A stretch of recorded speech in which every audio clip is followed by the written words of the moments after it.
मी काही आपले जे कार्यकर्ते आहेत, मित्र आहेत, ते उत्तर भारतातून पण आलेले आहेत. तर त्यामुळे मी जे आपलं जे भाषण आहे, भाषण नाही, काही खूप वेळ नाही घेणार मी. ते मी हिंदीमध्ये ठेवतो. सर्वांना चालेल ना? आणि माझी जी मराठी पण आहे ती जास्त विदर्भी नाही. आणि त्यामध्ये पण ते उत्तर नागपूर वाले जे लोक आहेत, so it is mostly populated by slum. So my Marathi, मला मराठीत मी 10वीमध्ये 37 होते मार्क. आणि 12thमध्ये देन आणखी खूप मेहनत घेतली मी. So I reach 40. So I am studying with Marathi. Although मी मराठी लिटरेचर वाचणं मला खूप आवडते. आणि one of my favourite poet is Grace, which many people in Ambedkarite movement may not like him. But I love Grace, his ideas, his poetry. आणि मला भाषा खूप वेगवेगळ्या आवडतात. Like I like Punjabi also. जेव्हा मी उत्तर भारतात होतो तर मला पंजाबी ऐकणं, पंजाबी मी प्रयत्न पण करत होतो, पण ते काही झालं नाही. Anyway, so I keep my words in Hindi. आणि त्या दृष्टिकोनातून 2-3 अशा ज्या बाबी आहेत ज्या मला वाटतात की महत्त्वाच्या आहेत. आणि और क्योंकि कलाकार है सब यहाँ पे, there are artist, there are singers, there are poets, perform करने वाले लोग हैं जो थिएटर जानते हैं. तो मुझे ये बहुत महसूस नहीं होता कि आज मैंने बहुत ज़्यादा वक्त आपका लेना चाहिए. कल मैंने बहुत वक्त लिया. जिस तरीके से इस पूरे नियोजन को हमने सोचा था कि ये किस तरीके से संचालित हो, और तो हमने ये सोचा था कि पहला दिन जो है, सारे जो आर्टिस्ट हैं जो अनुभव साठे कला मंच में शामिल होना चाहते हैं, इस नए कारवां में शामिल होकर इसको आगे बढ़ाना चाहते हैं, तो उन सभी के लिए एक तरीके से एक कैडर कैंप जैसे हमने सोचा था, जिसमें क्यों ये नया कला मंच बने और क्यों ये नया कला मंच जो है आगे जमीनी तौर पे मूवमेंट के लिए काम करे. तो इसके बारे में हमने कल काफ़ी लंबे तौर पे मैंने अपनी बात रखी. और बात रखने के बाद जिन जिन साथियों से मैंने उसके बाद में चर्चा की, तो मुझे महसूस हुआ कि उन्हें भी वही महसूस हो रहा था जो हमें महसूस हो रहा है कि क्यों ये नई आम्बेडकराइट कल्चरल मूवमेंट जमीनी तौर पे खड़ी होनी चाहिए. और साथ ही साथ क्यों इस तरह का कला मंच बने जो हमारे कलाकारों को ना केवल एक कला का मंच दे, लेकिन एक ताकत भी दे. और संगठन हमेशा से जो होता है वो एक सामूहिक शक्ति को खड़ा करता है, जिसमें व्यक्ति संगठन में जब विलीन हो जाता है, संगठनों के मकसदों के साथ विलीन हो जाता है, तो उसमें वो केवल एक व्यक्ति नहीं रह जाता, तो एक पूरा एक बड़ा समूह खड़ा होता है. इसीलिए उन कलाकारों को मुसीबत में, और वो मुसीबत हमें पता है बहुत अलग अलग तरीके से मुसीबत आती है. मैं जिन कलाकारों से मैं मिला हूँ अपने इस मूवमेंट के दौरान, चाहे वो मैं नागपुर में था तब, या जब मैं जेएनयू में था एक स्टूडेंट एक्टिविस्ट, एक लीडर करके तब, तो जिन कलाकारों से मैं मिलता था तो मुझे बड़ा ताज्जुब होता था कि इस तरह के कलाकार कि जिन्हें देश दुनिया की इतनी जानकारी है, इतनी ज़्यादा जान फूंक देते अपने मूवमेंट में, लेकिन 2 वक्त की रोटी भी उनको मिले बड़ा मुश्किल हो जाता है. तो मुझे बड़ा बुरा लगता था कि and the world is like this. My professor, my late professor, अभी वो नहीं है, ही पास्ड अवे, वो मुझे हमेशा कहते थे कि the world order is not simply inequal, केवल असमानता नहीं है दुनिया में, but idiots are there on the power. तो हमेशा से जो शैलो लोग हैं वो हमेशा से बड़ी पोजीशन पर आपको ज़्यादा तौर पे दिखते हैं, और जो क्योंकि उनका जो शैलोनेस है that allows them to network, to mobile themselves. लेकिन जो सच में जिनमें एक जान है अपने इंटेलेक्ट को लेकर, अपनी कला को लेकर, वो पीछे रह जाते हैं. और उसका पीछे रहने का मतलब मैं ये नहीं कह रहा हूँ कि वो पीछे है क्योंकि उनकी कला में कुछ कमी है, क्योंकि वो पीछे क्योंकि दुनिया के रीति रिवाजों को मानना नहीं चाहते, है ना. तो बहुत सारे ऐसे कलाकार हैं जो उस दुनिया के रीति रिवाजों को ना मानते हुए अपने मूवमेंट को, अपने मूल्य को जिंदा रखते हैं. तो जैसे मैंने कहा कि कल बहुत एक लंबी चर्चा हुई। मैंने मैंने कि कला क्या है, कला का उगम कहाँ से होता है, और कला का महत्व खास करके सर्वहारा जो दुनिया में रहा है, चाहे वो पश्चिमी देशों में हो, चाहे वो खाड़ी के देशों में हो, चाहे हमारे मुल्क में हो, भारत में हो। तो इतिहास कला का ये बताता है कि कला अपने आप में केवल एक समाज का दर्पण हमें नहीं दिखाती है कि भाई समाज में ये हो रहा है, लेकिन कला साथ ही साथ नए विचारों को भी पैदा करती है, नए विचारों का भी एक सृजन करती है, नए विचारों को समाज में लेके आती है। और इसी नए विचारों को लेकर समाज में ये जो कल्चरल एक्टिविस्ट है या जो कल्चरल मूवमेंट है, वो एक इस तरह का एक समाज बनाना चाहती है कि जहाँ पे केवल उनकी संस्कृति का बोलबाला ना हो, कि जो सत्ता में बैठे हुए लोग हैं या जो सत्ता से अपने आप को जोड़ना चाहते हैं, लेकिन एक ऐसी कला का सृजन हो, एक ऐसी कला बने, एक ऐसी संस्कृति बने जो सच में समतामूलक समाज के लिए काम करे या समतामूलक समाज के लिए कुछ मूल्य समाज में लाए। तो हमने कहा, जैसे मैंने कहा कि, और ये जब हम बात कर रहे थे तो आई began my speech from Socrates. मैंने सुकरात से अपनी बात शुरू की, और मैं सुकरात के पहले के जो फिलोसोफर थे उनकी बात मैंने नहीं की क्योंकि बहुत लंबा समय चला जाता। एक मोटे तौर पे मैंने ये कुछ बातें आपके सामने रखने की कोशिश की कि किस तरीके से पश्चिमी देशों में सुकरात जैसे जो फिलोसोफर्स थे उन्होंने किस तरीके से समाज के दर्शन को बदला, और जो एक चाह रही है कि उस समय में उस काल में, जिसको हम एंशिएंट पीरियड बोल सकते हैं, एंटिक्विटी बोल सकते हैं, उस पीरियड में एक जो समाज की रीति रिवाज थी, बैठा हुआ जो बादशाह था सत्ता में, उसको चैलेंज करते हुए एक नई विचारधारा को सुकरात लाते हैं, जो कहते हैं कि सत्य जो है वो आपके सामने नहीं है, और जब सत्य आपके सामने नहीं तो सत्य को खोजना है, और सत्य को कैसे खोजा जाए तो परत दर परत खोजा जाए, जिसको फिलोसॉफी में डायलेक्टिक कहते हैं। कि जैसे मैंने कल आपको कहा कि हर एक प्रश्न के ऊपर एक जवाब होता है और हर जवाब से एक नया प्रश्न पैदा होता है, और ये जो श्रृंखला है ये शुरू होती है एक प्रश्न के साथ और ये उस जवाब में खत्म होती है जिसके बाद में आखिरी कोई जवाब बचता नहीं है। So you reach at a stage of ultimate truth. जैसे यदि आप प्याज देखोगे और प्याज को आप परत दर परत उसको छीलते जाओगे तो आखिरी में जो बचेगा वो कुछ भी नहीं बचेगा।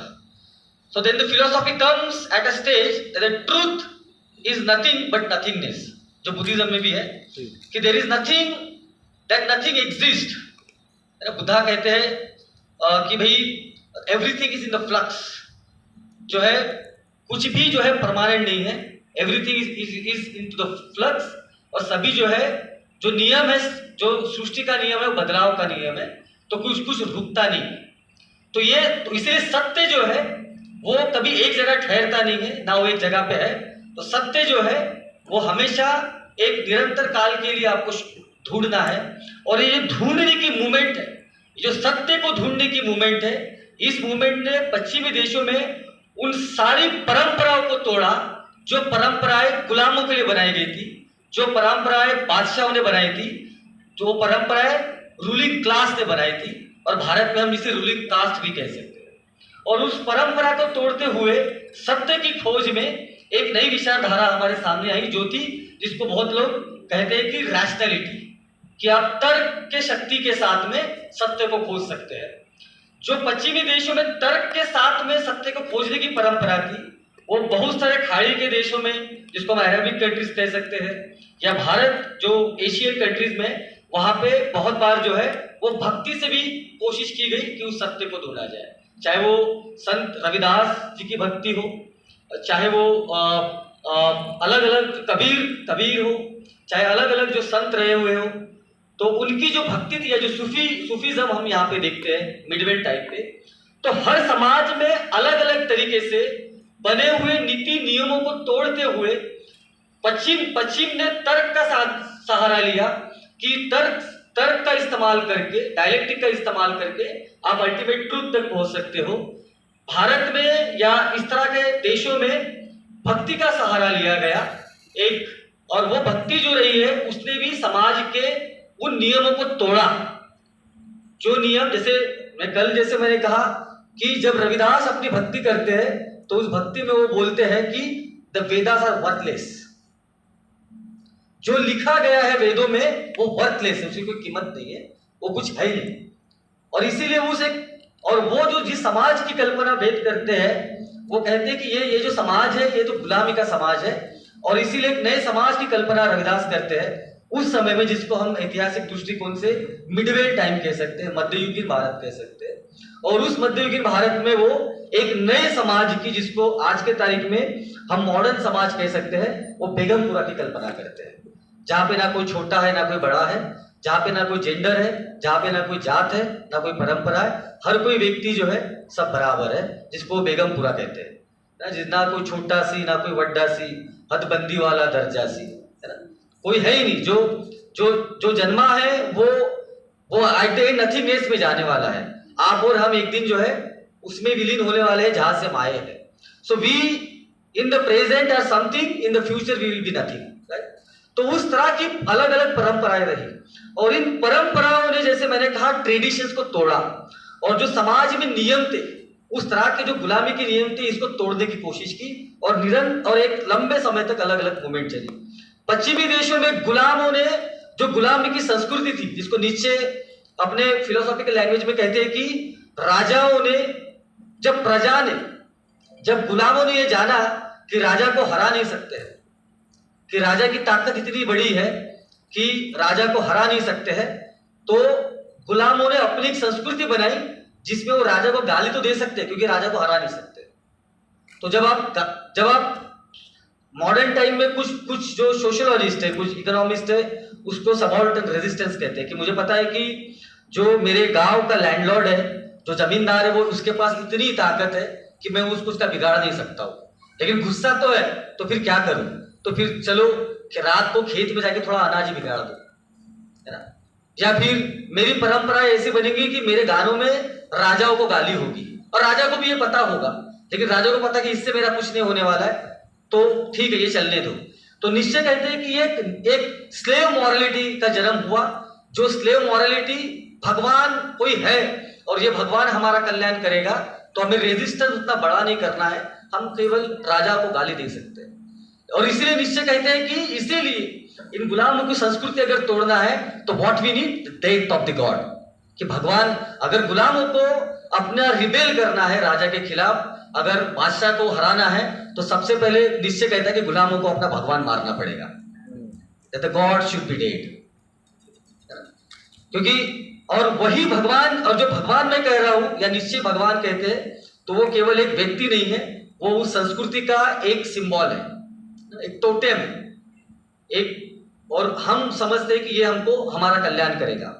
तो जैसे मैंने कहा कि पश्चिमी देशों में सुकरात से लेके, सोक्रेटिस से लेके अरस्तु तक, और अरस्तु के बाद में यानी आइंस्टाइन तक, और उसके बाद में आप देखते हैं कि एक मिडवेल टाइम आता है जहां पर पश्चिमी देश एक नए ख्यालों में आ रहा है, जहां पर वो ये कह रहा है कि एक जो ये धर्म ने जो संस्कृति बनाई है, जिसमें व्यक्ति है ही नहीं, जो कुछ भी है वो भगवान है, और सब कुछ भी है वो ऑलमाइटी के लिए करना है, क्योंकि फादर चर्च के यही बताते हैं।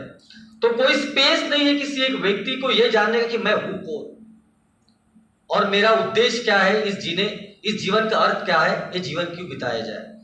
और उस मिडवेल टाइम में एक विचारों का संक्रमण होता है, एक नए विचार घटित होते हैं, और वो विचार जैसे कुछ फिलोसोफर के थ्रू हमें दिखते हैं। जैसे यदि आप रेने डेकार्ट का नाम अगर आप सुना होगा, जो फिलोसॉफी करते हैं, तो रेने डेकार्ट ने जो जानने की कोशिश की कि मैं हूं कौन, या मेरा अस्तित्व क्या है, या मैं हूं या नहीं हूं, तो एक सेंटेंस फाइनली काफी एक्सपेरिमेंट करने के बाद, अध्ययन करने के बाद वो कहते हैं कि I think therefore I am, मैं हूं इसका केवल एक ही सबूत है कि मैं सोचता हूं। तो मेरा होने का एक ही सबूत है, अस्तित्व है, कि मैं सोचता हूं। और उसी से ही मैं खुद को बता सकता हूं कि मैं जिंदा हूं। अदरवाइज ऐसी कोई चीज नहीं है जो ये साबित कर सके कि मैं जिंदा हूं या मैं हूं। अब ये छोटी सी बात किसी को लग सकती है, लेकिन इसने पूरे पश्चिमी दुनिया के दर्शन को बदला, और यहां तक कि उस तरह से बदला कि वो साइंस में इन्वॉल्व हुआ। और एक व्यक्ति जो ये सोचता था कि भगवान ने दुनिया बनाई है, वो वहां से हटके अपने शक्ति को जानते हुए उसने नई नई चीजों का निर्माण किया। तो जैसे कहते हैं कि पहले के काल में इवन पश्चिमी देशों में भी there is to be no difference between philosopher and scientist. Pythagoras का आपने नाम सुना होगा।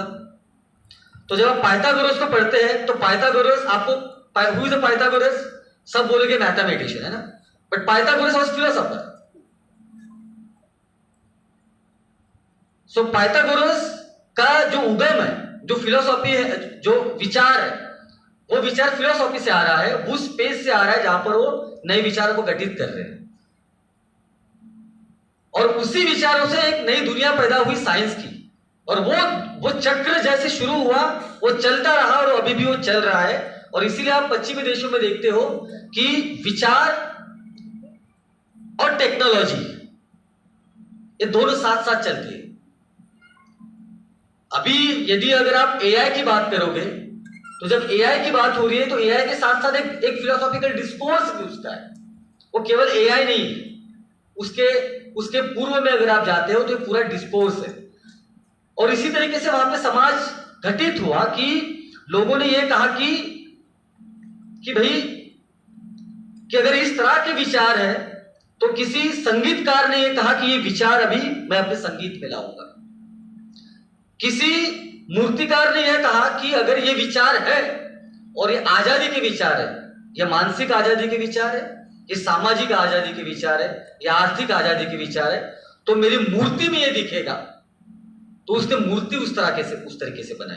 तो स्टूडेंट्स ऑफ एस्थेटिक और आर्ट्स के जो स्टूडेंट होंगे जो मूर्ति को स्टडी करते हैं, उनको ये भली बात ही पता होगा कि हर मूर्तियां उस समाज को उस समय का दर्शन सिखाती है। तो वो मूर्तिकार ने मूर्तियां वैसे बनाई, संगीतकार ने संगीत की रचनाएं वैसे की, किसी कवि ने उस तरह से कविता लिखी जिन विचारों को उन्होंने जाना जो पश्चिमी देश में हो रहे थे। और एक नई क्रांति पूरे पश्चिमी देश में हुई जहां पर गुलामों ने धीरे धीरे अपनी बेड़ियां तोड़ने लगे। और धीरे धीरे करके हम एक मॉडर्न टाइम में पश्चिम देश पहुंचता है जहां पर द आइडिया ऑफ राइट आता है। द आइडिया ऑफ राइट कि मेरा भी अधिकार है। और वहां से सो कॉल्ड डेमोक्रेसी, जिसे हम आज की तारीख में कहते हैं, वो डेमोक्रेसी जो है वो प्रफुल्लित होती है, हमारे सामने आती है। अभी मैं आपको ये सब बातें क्यों कह रहा हूं? मैं इसीलिए कह रहा हूं कि विचार जो है वो आर्टिस्ट को, कलाकारों को ताकत देता है कि वो विचार बहुत आसानी से लोगों के सामने पहुंचाए। और खास करके वो विचार जो समाज को बनाने के हैं, जो समाज को नए रूप से, the reconstruction of a society. Baba Saheb Bertrand Russell को जब भी क्रिटिसाइज करते हैं उनकी इस पर, उनका एक आर्टिकल है, उसका टाइटल है the principle of reconstruction of society. तो ये जो प्रिंसिपल है, ये जो नियम है कि नए समाज को बनाना है, ये विचारवन तो विचार करके अपने सामने रख देता है। यानी जो विचार सुकरात ने उस समय में किया था इन 600 बीसी, वो 600 बीसी का विचार आज भी किसी कलाकार को पता चल जाए तो वो इतना ज्यादा खुश हो जाएगा कि सत्य की खोज कैसे की जाए। और एक आर्टिस्ट वो सत्य की खोज हमारे लिए आसान बनाता है, वो कलाकार वो सत्य की खोज हमारे लिए आसान बनाता है। वो केवल राजा को सत्य नहीं बताता है, वो दरबारी नहीं होता है, वो जनता के दरबार में उस सत्य को लेके आता है बड़े आसानी से। और यही हुआ कि जब महिला, जैसे मैंने कल भी बोला कि जब पहले महायुद्ध के बाद में जब महिलाएं पहली बार फैक्ट्री वर्कर बनी, क्योंकि मर्दों की कमी हुई, मर्द मारे गए विश्व युद्ध में, और कुछ जो युद्ध में थे, और जब मर्दों की कमी हुई तो जो वहां के बड़े बड़े इंडस्ट्रियलिस्ट थे 19वीं सदी में, उन्होंने महिलाओं को कहा कि आप काम कीजिए ताकि उनका नुकसान ना हो। और जब महिला पहली बार चार दीवारी से बाहर निकली, पहली बार उसने देखा कि शी कैन वर्क और वो काम कर सकती है, वो वो अपने अधिकारों के लिए लड़ भी सकती है, वो खुली सांस ले सकती है। तब उसी तरीके से जो फिलोसोफर्स थे, सिमोन दी बोआ का नाम बहुत लोगों ने सुना होगा, that gender is not something which is natural, she said it is a construction, कि जेंडर नाम की कोई चीज नहीं, वो बनाई गई है, ये मानवीय उत्पत्ति है ताकि महिलाओं को हमेशा के लिए गुलाम बना सके। और इस तरह के विचार जब कलावंतों के पास आए, उन कलावंतों ने उसको इतना पॉपुलर किया। अगर आप फेमिनिस्ट मूवमेंट को पढ़ते हैं, that how cultural activism help to propagate the feminist thought in the west. अगर आप उसको देखते हो तो उन्होंने बहुत आसान बना दिया। और एक बड़ा महिला का समूह पश्चिमी देशों में हमको खड़ा हुआ दिखता है, जो सड़कों पे आता है और जो ये कहता है कि अगर मर्द को राजनीतिक अधिकार है, सिविल राइट्स है, तो हमको भी होनी चाहिए। तो कलाकारों की भूमिका एक बहुत बड़ी रही है, और वही भूमिका भारत में भी रही है, बुद्धा से लेकर भक्ति तक।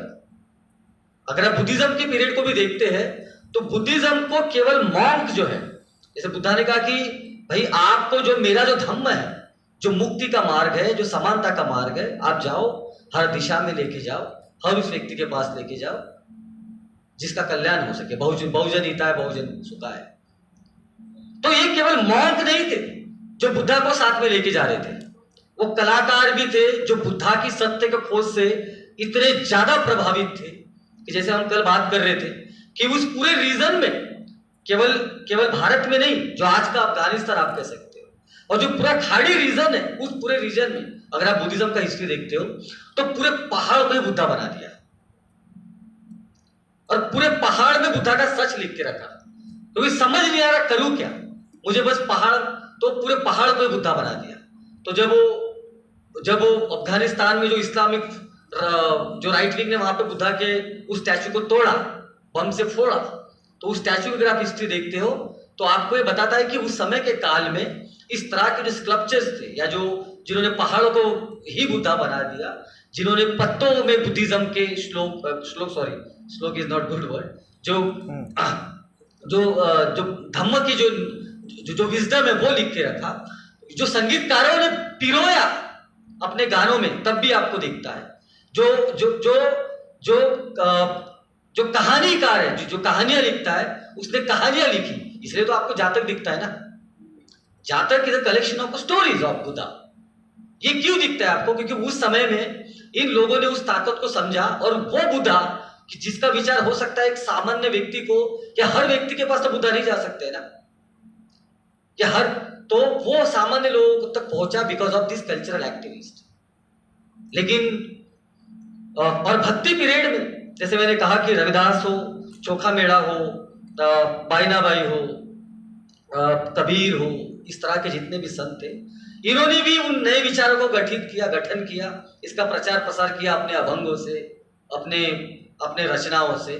और एक दुनिया में खास करके अगर आप उत्तर भारत में जाते हैं तो आपको दिखता है कि बहुत ही कुछ अलग घटित हो रहा है। जैसे बाबा बुल्ले शाह का नाम पता नहीं कितने लोगों ने सुना है। तो बुल्ले शाह को अगर आप देखते हैं तो बुल्ले शाह जो है वो अपने गुरु को मनाने के लिए वो सब कुछ कर रहे हैं, वो नाच रहे हैं, वो घुंघरू बांध रहे हैं। तो उसकी एक कहानी जो बहुत ज्यादा इतिहास में दर्ज नहीं की गई है, लेकिन जब एंटीकास्ट लेंस से हम कुछ हिस्ट्री को देखते हैं तो बुल्ले शाह के जो गुरु थे वो एक जिसको हम अछूत कहते वो थे, लेकिन उनके पास विजडम था। लेकिन जब बुल्ले शाह के घर को पता चला कि ये तो एक अछूत से शिक्षा ले रहा है, तो गलत है, तो आप वो शिक्षा ना लो। और उसने घर वालों की बात मान के जब अपने गुरु के साथ संबंध तोड़ दिया, लेकिन उस कुछ दिनों बाद उनको जब समझा कि ये तो गलत हो गया, मेरे गुरु जी कितने महान थे। अब लेकिन अभी गुरु के पास जाते हैं तो वो कहते हैं कि आप मुझे वापस अपने साथ रखो, तो गुरु मना कर देते। तो गुरु को मनाने के लिए फिर बुल्ले शाह जो है वहां पे, तो जितना भी लोअर कास्ट कम्युनिटी, जिसको आप अछूत कम्युनिटी कहते हो, या ये लोग कहते थे, उनका जब आप पंजाब से लेकर राजस्थान तक का जो हिस्ट्री रहा हुआ है, वो हिस्ट्री जो है, वो सूफीज्म का हिस्ट्री हो, चाहे वो भक्ति मूवमेंट का हिस्ट्री हो, ये हिस्ट्री इस देश के जिनको अछूत कहा गया उनका इतिहास है। इसीलिए इन सारे संतों के जो फॉलोअर्स है ये ज्यादातर आज के शेड्यूल कास्ट है। आप मिरासी कम्युनिटी का नाम सुना है किसी ने यहाँ पे? तो ये भी कहा जाता है, मिरासी कम्युनिटी जो है राजस्थान, पंजाब और पाकिस्तान के पंजाब वाले पार्ट में आपको मिलेगी। जो मिरासी कम्युनिटी है, संगीत है, डांस है, ये सब करती है। जो बड़े बड़े पाकिस्तान के आपको जो मुस्लिम सिंगर भी दिखते हैं वो भी मिरासी है। और नुसरत फतेह अली खान का भी आपने नाम सुना होगा। अभी लोग कुछ भी कह लेंगे, अगर बहुत बारीकी से उनका ओरिजिन देखा जाए तो नुसरत फतेह अली खान मिरासी कम्युनिटी से, अगर उनको जोड़ा जाए सही से। वो कम्युनिटी, क्योंकि ब्राह्मणिज्म में खाना पैदा करना, संगीत गाना, डांस करना, ये जितनी भी चीज है ये बुरी मानी गई है, क्योंकि ब्राह्मण ये सब नहीं करता था। पूजा के अलावा बाकी सब चीजों को कंटेम्प्ट की नजर से, तिरस्कार की नजर से देखा गया। और जाति ने हर काम को इतने सूक्ष्म तरीके से रखा। आपको पता है ना कि राजस्थान में घुड़दाली कम्युनिटी होती है, कि ऊंची जात के घर में कोई मरा तो वहां की औरतें रोएगी भी नहीं, रोने के लिए कोई और आएगा। एक रुदाली करके डिम्पल कपाड़िया का मूवी भी आया था, जिसमें वो दिल घूम घूम करे जो गाना है, ओरिजिनली वो जो गाया है असम के सिंगर ने गाया, वो भी शेड्यूल कास्ट के थे। तो कला उस समय में एक साधन बनी जिनको अछूत कहा गया, उनके खुद के मुक्ति के लिए भी और समाज की मुक्ति के लिए भी। तो मिडवेल टाइम में, मध्ययुगीन भारत में आप देखते हो कि इस तरह के अनेक कलाकार उस सूफीज्म का इस्तेमाल करके समाज को बदलने की कोशिश कर रहे हैं। रविदास हो या फिर मैंने से कबीर का नाम लिया, बाबा बुल्ले शाह हो, इस तरह के सारी ट्रेडिशन आपको अलग अलग नॉर्थ इंडिया में दिखती है। उसी तरीके से यहाँ पे भी आपको महाराष्ट्र में भी दिखती है। 12वीं, 11वीं, 10वीं, 13वीं, 14वीं सेंचुरी तक हम देखते हैं कि, और बहुत बार संतों के अभंगों में महाराष्ट्र में बुद्ध का जिक्र होता है। जैसे राष्ट्र संत तुकडोजी महाराज का नाम आपने सुना होगा। तुकडोजी महाराज के बहुत सारे अभंगों में बुद्ध का जिक्र होता है। तो जो बुद्धा ने विचार बनाए थे वो इस भक्ति मूवमेंट ने अपने तानपुरे के साथ, अपने रचनाओं के साथ जमीनी तौर पर पहुंचाने का भी काम किया। राइट नाउ हम फिर आते हैं कॉलोनियल टाइम में, अंग्रेजों के टाइम में, जहां पे एक मॉडर्न टेक्नोलॉजी का इंट्रोड्यूस होता है। बिकॉज द कॉलोनियल स्टेट, अंग्रेज जो है, they also introduce the colonial modern state. और जो मॉडर्न स्टेट को ये करते हैं तो एक नई तरह का कला का भी उगम हमको यहाँ पे दिखता है। और वो कला जो है फिर उसमें इंस्ट्रूमेंट का चेंज होते दिखता है। और उसी के साथ साथ हम देखते हैं कि जो अलग अलग मूवमेंट यहाँ पे पैदा हो रही है, चाहे वो यहाँ पे वामपंथी मूवमेंट हो, चाहे यहाँ पर भी महिलाओं का मूवमेंट हो, चाहे यहाँ पे जिनको अछूत कहा गया उनका मूवमेंट हो, इस अलग अलग मूवमेंट में आप कलाकारों का भी पार्टिसिपेशन दिखते हैं। और जब मैं कलाकार कह रहा हूं तो मैं केवल संगीत की बात नहीं कह रहा हूं, हर तरह के अलग अलग कलाकार, इवन राइटर्स का भी आपको ये दिखता है। लेकिन सभी मूवमेंट के साथ में, खास करके जो वामपंथी मूवमेंट रही, उन्होंने उस समय में कला के महत्व को इतना ज्यादा नजदीक से समझा और देखा कि उन्होंने कलाकारों को एक मंच में ऑर्गेनाइज किया। तो जो communist party of India CPI है, उन्होंने अपना एक कला मंच बनाया जिसका नाम है इफ्ता, जिसमें सबसे ज्यादा कलाकार जो थे वो ज्यादातर सोकॉल्ड लोअर कास्ट कम्युनिटी के थे। जैसे मैं आपको कल बता रहा था कि जो भारत के one of the best lyricist है, क्या नाम बताया था, किसको याद है? शैलेंद्र। वो बिहार के चमार कम्युनिटी के। तो वो इफ्ता जैसे संगठनों को अपनी कविता दे रहे, क्योंकि एक मंच है। लेकिन क्योंकि हमारी मूवमेंट जो रही, बाबा साहब तो एक तरीके से वन मैन आर्मी थे ना, कोशिश कर रहे थे कि महिलाओं का भी संगठन बनाए, मजदूरों का भी संगठन बनाए, लेकिन उस तरीके से उनके पास बहुत वक्त था ना, बहुत सारे साधन थे। आपको पता है, आई एम सॉरी, मैं हो सकता है भटक रहा हूं, लेकिन जब बाबा साहब ने बुद्धायनी धम्मा लिखा, एक लेटर है, अगर आप कभी बाबा साहब के राइटिंग एंड स्पीचेस पे जाके देखोगे तो एक लेटर में बाबा साहब नेहरू को एक लेटर लिख रहे हैं, जिसमें बाबा साहब कह रहे हैं कि मेरे पास पैसे नहीं है बुद्धायनी धम्मा को पब्लिश करने के लिए। आज ये जो लिबरल है, आज नेहरू और मोदी की डिबेट में वो बोलते हैं कि एक को चूज करो, मैं दोनों को भी नहीं करना चाहता, क्योंकि अगर इतिहास को बहुत ही सच्चाई से देखा जाए, नेहरू ने मना किया। नेहरू ने बाबा साहब को बुद्धायनी धम्मा पब्लिश करने के लिए पैसे देने के लिए मना किया। बाबा साहब उसके बाद में राजेंद्र प्रसाद को खत लिखते हैं, उन्होंने भी मना किया। तो मैं क्यों बता रहा हूं ये इसीलिए बता रहा हूं कि बाबा साहब उस समय में मूवमेंट कर रहे हैं जिस समय बाबा साहब के पर्याप्त साधन और रिसोर्सेस नहीं है। तो हो सकता है कि बाबा साहब तब उस समय में इतना जैसा संगठन नहीं खड़ा कर पाए, लेकिन कम्युनिस्टों ने किया। लेकिन सवाल यह है कि उसके बाद में, इतना एक समय गुजरने के बाद में, अम्बेडकराइट समाज को यह महसूस क्यों नहीं हुआ कि हमारा खुद का एक कला मंच होना चाहिए, जहां पे हमारे कलाकार समाज में, समाज के गरीबों में विचार लेके जाए और एक बड़ा मंच हो जो उनको शक्ति प्रदान करे, जो उनको अलग अलग तरह के साधन प्रोवाइड करे, उनके लिए एक बड़ी ताकत बने। और क्योंकि हमने ये नहीं किया, तो इसीलिए हमारी जो, जिसको हम अम्बेडकराइट कल्चर कहते हैं, उसमें गाने तो है, उसमें दर्द के गाने हैं, बाबा साहब को माता बोलते हैं उसके गाने हैं, लेकिन समाज के गरीबों के गाने नहीं दिखते। आज के तारीख में समाज की जो पीड़ा है उसके गाने मुझे नजर नहीं आते। जितने अम्बेडकराइट थिएटर्स मैंने देखे वो यही है कि हाँ बाबा साहब हो गया अभी, यानी मेरे माँ यानी वो मेरे को बचपन में बता दी कि बाबा साहब ने बहुत मेहनत किया, बाबा साहब भी होते, बाबा साहब भी बोलते हो गया अभी, अब तुम रुक जाओ यहाँ पे। जैसे बाबा साहब एक अपने आगरा के भाषण में बोलते हैं कि भाई I have a regret that कि मैं अपने समाज के गरीबों के लिए बहुत ज्यादा कुछ नहीं कर सका। मेरे मूवमेंट का फायदा मेरे समाज के पढ़े लिखे लोगों ने सबसे ज्यादा लिया, और इस बात से मुझे दुख है कि ये बड़ा वर्ग जो है ये छोटी मोटी नौकरियां लेके खुश है, जो समाज में वापस जाना नहीं चाहता है। इस बात का उन्हें दर्द था, दुख था। और इन्हीं लोगों ने भी समाज की संस्कृति भी रची। जैसे मैंने कल कहा आपको कि जो सरकारी चेयर पे बैठा हुआ है वो सरकार को क्रिटिसाइज कर सकता है क्या? लेकिन क्योंकि वो पढ़ा लिखा है तो वो समाज का मार्गदाता भी बना। आप अपने घर के या बस्ती के कार्यक्रम में उसी को इनवाइट करते हो, जैसे अभी डीआईजी साहब आए। अब डीआईजी साहब जो है, अब यहाँ पे हो सकता है कि अभी हमने जेल में पीएचडी करते समय इतनी ज्यादा किताबें हमको पढ़नी पड़ती थी कि मैंने अपने आप को, मेरे काले बाल को सफेद होते देखा है। ऐसे बहुत लोग हैं, या मुझ जैसे मेरे तमाम दोस्त हैं कि जो अगर एक सेशन अगर ले आधे घंटे का, तो हो सकता है कि 10 लोगों की आंखें खुल जाए।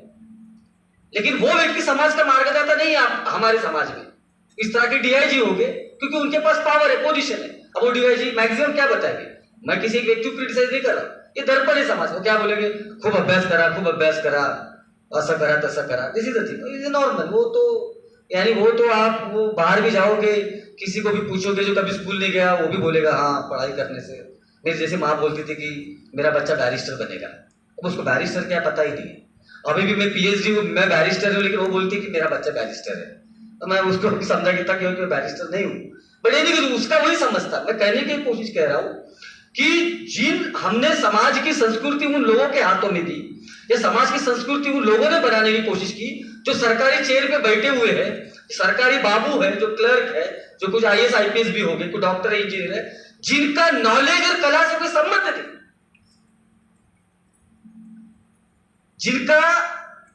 जिनका कला की रचना से कोई संबंध नहीं है, वो क्लर्क है। उसका काम है 1 नंबर से लेकर 100 नंबर तक की गिनती करना। उसको आपने समाज का विचारवंत समझा, तो आप कैसे रविदास पैदा करोगे? आप कैसे दोबारा से कबीर पैदा करोगे? आप कैसे उन लेखकों को पैदा करोगे जो जेल में रहते हुए भी, एंटोनियो ग्राम्ची जो इटालियन मार्क्सिस्ट थे, जिन्होंने दुनिया का मैं समझता हूं तो बेस्ट बुक लिखा है, कल्चरल हेजेमनी, अगर आपने नाम सुना होगा। खत्म करो बात। तो ये आपके समाज में नहीं है, या जो है उन्हें आप जानते नहीं है, क्योंकि आपके पास कोई मंच नहीं है, और आप उन्हें ही जानते हैं जो आपके सामने है। और जो आपके सामने है वो वही है जिनको आपको लगता है कि इनके पास प्रेस्टीज है, पावर है। तो कला, जैसे मैंने कहा कि एक सृजन करती है, वो केवल समाज का दर्पण नहीं बताती है, वो नए विचारों का गठन भी करती है। जैसे मेरे एक जो सीनियर थे, मैं कल बात कर रहा था कुछ अपने कैडर से, कि मेरे एक सीनियर है जो फिल्मों में गाने भी लिखते हैं, जेलू से, वो मुझे एक दिन बता रहे थे, बस खत्म, वो मुझे बता रहे थे कि कबीर के टाइम पे ऐसे बहुत सारे शब्द है कबीर के दोहे में, जो कबीर थे ही नहीं। यानी कबीर ने नए शब्दों को गढ़ा। तो फिलोसॉफी में कहा जाता है कि जो नए शब्दों को गढ़ता है, जो नए कॉन्सेप्ट को गढ़ता है, वो विचारवंत होता है, वो फिलोसॉफर होता है। तो कबीर ने अपने अभंगों में वो उन नए शब्दों को गढ़ा कि जो समाज को एक नया दर्शन दे रहा था। तो ये जो नए शब्दों को गढ़ना है, नई परिभाषा करना है, जो बाबा साहब शब्द का इस्तेमाल करते हैं इंग्लिश में, रिकंस्ट्रक्शन।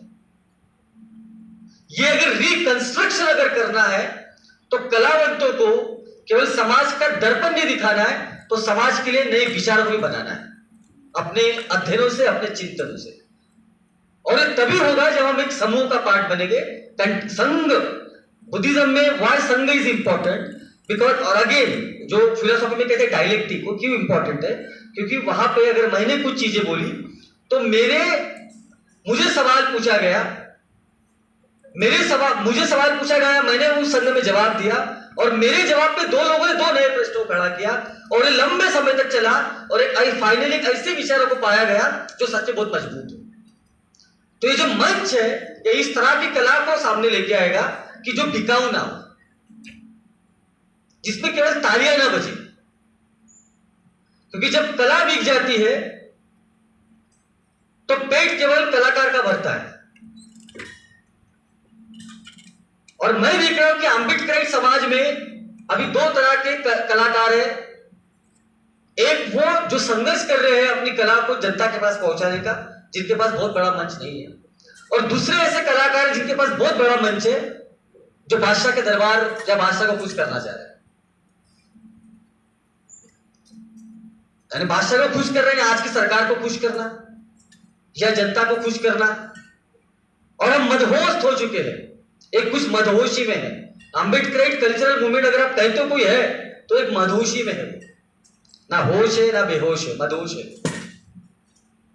और उसकी मदहोशी ऐसी है कि वो बस नाचना चाह रहा है। वो इस प्रयास में है कि मैं कितना बड़ा डीजे लगाऊं कि पूरी दुनिया को पता चले कि आज अम्बेडकर जयंती है। मैं कहता हूं बार बार कि वो लड़ाई हम जीत चुके हैं। आज हमारा दुश्मन भी जो हमको बहुत ही हेट करता है, वो डिनर टेबल पे हमारे किसी समाज के व्यक्ति के साथ गलत हुआ उसको जस्टिफाई करता है इंग्लिश में। आज वो दुश्मन भी अगर सामने आएगा तो वो भी बाबा साहब को गलत नहीं कह सकता है। तो we have won that symbolic battle. Now the question is not to win the symbolic battle.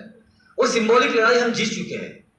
अभी जिस टाइम पे हम एंटर किए हुए, अभी यहां से रियल लड़ाई शुरू होती है विचारों की। और वो लड़ाई है सीधे सीधे सवाल पूछना, सीधे सीधे बातों को रखना। जैसे बुद्धा कहते हैं कि जो है वैसा उसको बोलो, जो दिखता है वैसा उसको देखो। तो जो है वो हमें वैसा बोलना पड़ेगा। अभी आप कितना भी बोल दो कि हमको सब कुछ बाबा साहब की वजह से मिला, एवरीथिंग, हम गुणगान गा दिए, बाबा साहब बहुत बड़े हैं, सब कुछ हो गया।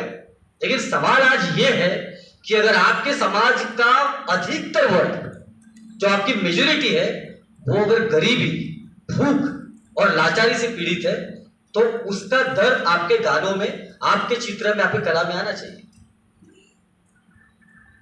आता सोन्याची अंगठी घातली, आता आम्ही पण हे झालो, वो चुनिंदा लोग हैं जो सोने की अंगठी पहन रहे। जैसे मैंने कल कहा कि आंकड़े तो ये कहते हैं कि भाई आपके समाज में जो महिलाएं हैं, जो बच्चा पैदा कर रही है, उसकी मेजोरिटी वो है जो अपने बच्चों को दूध नहीं पिला सकती क्योंकि उसके शरीर में ताकत ही नहीं है, क्योंकि अनाज नहीं उसके पास खाने के लिए।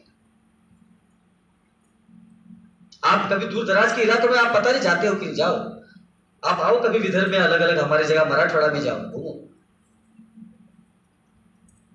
और उनकी हेल्थ देखो। बेसिक चीज नहीं, बेसिक चीज।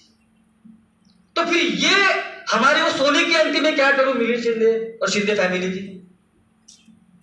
और अब कितनी बार उस बात को बोलते रहे कि हमने बीमार होने का किया, लेकिन आज के तारीख में एक हमारे व्यक्ति को जस्ट क्योंकि उसने एक सोकॉल्ड ऊंची जाति की लड़की से बात किया तो उसके पैरों में खीले ठोके गए। हमने कौन सा उदाहरण साबित, हमारी जो बाबा साहब जिस शूरवीरता को नमन कर रहे हैं भीमाकोरा गांव में जाके, वो शूरवीरता हमारे कहां है? वो तो बाबा साहब ने सत्ता सैनिक दल इसीलिए बनाया था, किसी नेता का सिक्योरिटी गार्ड बनने के लिए थोड़ी बनाया था कि मैं नेता हूं, मेरे पास सत्ता सैनिक दल है तो मेरे आगे पीछे, वो बॉडी गार्ड थोड़ी बनना है। सत्ता सैनिक दल का काम था कि समाज की सुरक्षा करना, कि समाज के लिए बल बनाना, समाज के लिए मन भी बनाना, माइंड भी बनाना, और शक्ति का प्रयोग करना दबे कुचले लोगों के लिए, जो अपनी सेफ्टी नहीं कर सकते, उनके सामने वो शक्ति खड़ा करना, और उन दरिंदों के सामने खड़ा होना जो गरीब लोगों को मारते हैं, जो मजलूमों को पीटते हैं। मैं बस खत्म ही कर रहा हूं, अगर वो इनकम्प्लीट रह जाएगा जो मैं कहना चाह रहा हूं। मुझे पता है वक्त की कमी है, बट क्योंकि आज लोग थोड़े ज्यादा है और कलाकार ज्यादा है, तो मैं चाहता हूँ उनके जहन में जाए। So just again 5 minute then I finish. तो ये उसका मकसद था। बाबा साहब को समता सैनिक दल चलाने के लिए उस समय में सो कॉल्ड ऊंची जाति के लोगों ने क्रिटिसाइज किया। टाइम्स ऑफ इंडिया का उस समय का एक बाबा साहब का इंटरव्यू है, जिसमें रिपोर्टर बाबा साहब को यह कह रहे हैं कि बाबा साहब आपका समता सैनिक दल तो बहुत ही हिंसक है। तो बाबा साहब उसमें जवाब दे रहे हैं कि मैं अहिंसा का पुजारी हूं, मैं अहिंसा को मानता हूं, मैं बुद्धा की अहिंसा को मानता हूं। लेकिन बाबा साहब कहते हैं कि I make a difference between अहिंसा एंड वीकनेस। मैं अहिंसा और बुजदिली में फर्क करता हूं। मैं मेरे लोगों को बुजदिल बनाना नहीं सिखाना चाहता, और समता सैनिक दल का काम है कि बुजदिल ना बने। और बाबा साहब कहते बुद्धा ने हमको यह कहा कि अगर वॉर, युद्ध अगर आपने शुरुआत नहीं किया है तो अपने आप को बचाने के लिए आपको युद्ध लड़ना होगा, और पूरी ताकत से लड़ना होगा। अभी क्योंकि हमने वो ताकत नहीं लगाई, इसलिए हम 50 साल की एट्रोसिटी जो हम पर होती थी वो आज भी हो रही है, क्योंकि हमने कोई नियम, कोई एग्जाम्पल सेट नहीं किया। अगर हम कोई एग्जाम्पल सेट कर पाते इनके लिए, मैं हमेशा कहता हूं एट्रोसिटी का कोई हल नहीं है। एट्रोसिटी का एक ही हल है कि जो एट्रोसिटी करता है उसको कानून शिक्षा नहीं दे सकता है, जो जिसके ऊपर एट्रोसिटी हो रहा है उसको ही शिक्षा देनी पड़ेगी। वो अगर उसको जवाब नहीं दे पा रहा है, वो समाज हमेशा कायर बनते रह जाएगा। पुलिस के पास जब पुलिस बोलेगा, खैरलाल जी आपको पता है ना, खैरलाल जी में जज ने जजमेंट दिया कि जो कुछ वो फैमिली के साथ हुआ वो जाति के कारण नहीं हुआ।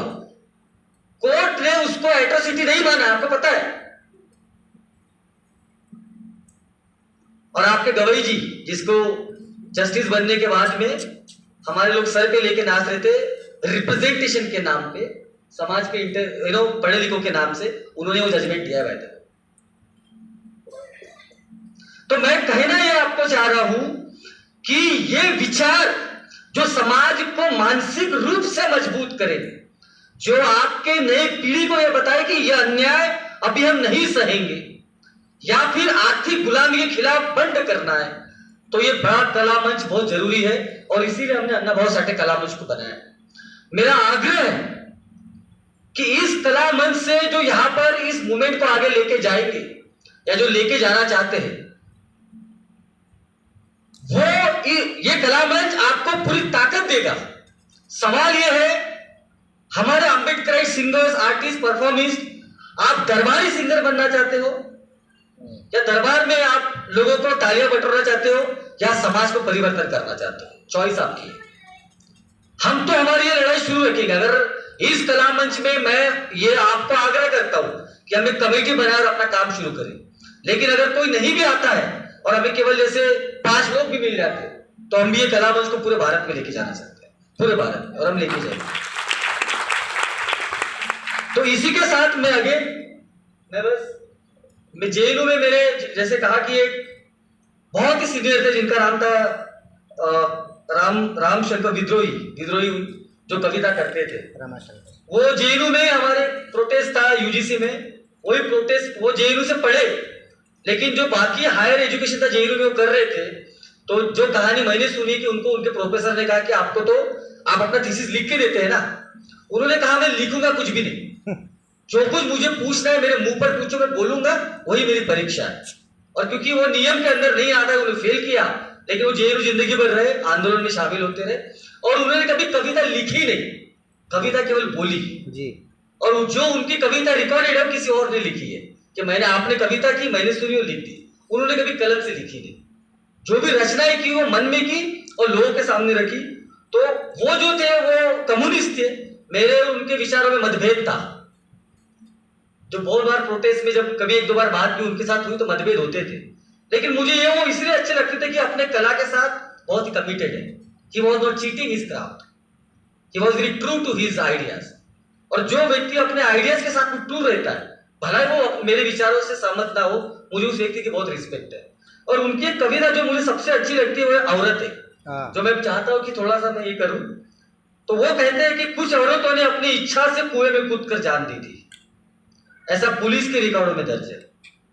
और कुछ औरतें चिता में जलकर मरी थी, ऐसा धर्म की किताबों में लिखा है। मैं कवि हूं, मैं करता हूं, क्या जल्दी है, मैं एक दिन पुलिस और पुरोहित दोनों को एक ही साथ औरतों की अदालत में तलब कर दूंगा और बीच की सारी अदालतों को मसूम कर दूंगा। मैं उन दावों को भी मंसूख कर दूंगा जिन्हें श्रीमानों ने औरतों और बच्चों के खिलाफ पेश किया है। मैं उन डिग्रियों को निरस्त कर दूंगा जिन्हें लेकर फौजें और तुलबा चलते हैं। मैं उन वसीयतों को खारिज कर दूंगा जिन्हें दुर्बल ने भुजबल के नाम की होगी। मैं उन औरतों को जो कुएं में कूदकर या चिता में जलकर मरी है फिर से जिंदा करूंगा। मैं उनके बयानात को दोबारा से कलम बंद करूंगा कि कहीं कुछ छूट तो नहीं गया, कि कहीं कुछ बाकी तो नहीं रह गया, कि कहीं कोई भूल तो नहीं हुई। क्योंकि मैं उन औरतों के बारे में जानता हूं जो अपने एक बीते के आंगन में अपनी साथ बीते को देह को तार जिंदगी समोर रही और कभी भूल कर बाहर की तरफ झांका भी नहीं। और जब वो बाहर निकली तो औरतों ने उसकी लाश निकाली जो खुले में पसर गई है, मां मोदनी की तरह। एक औरत की लाश धरती माता की तरह होती है दोस्तों, जो खुले में फैल जाती है थानों से लेकर अदालत तक। मैं देख रहा हूं कि जुल्म के सारे सबूतों को मिटाया जा रहा है। चंदन चर्चित मस्तक को उठाए हुए पुरोहित और तमागों से लैस सिरों के फुलाए हुए सैनिक महाराज की जय बोल रहे हैं।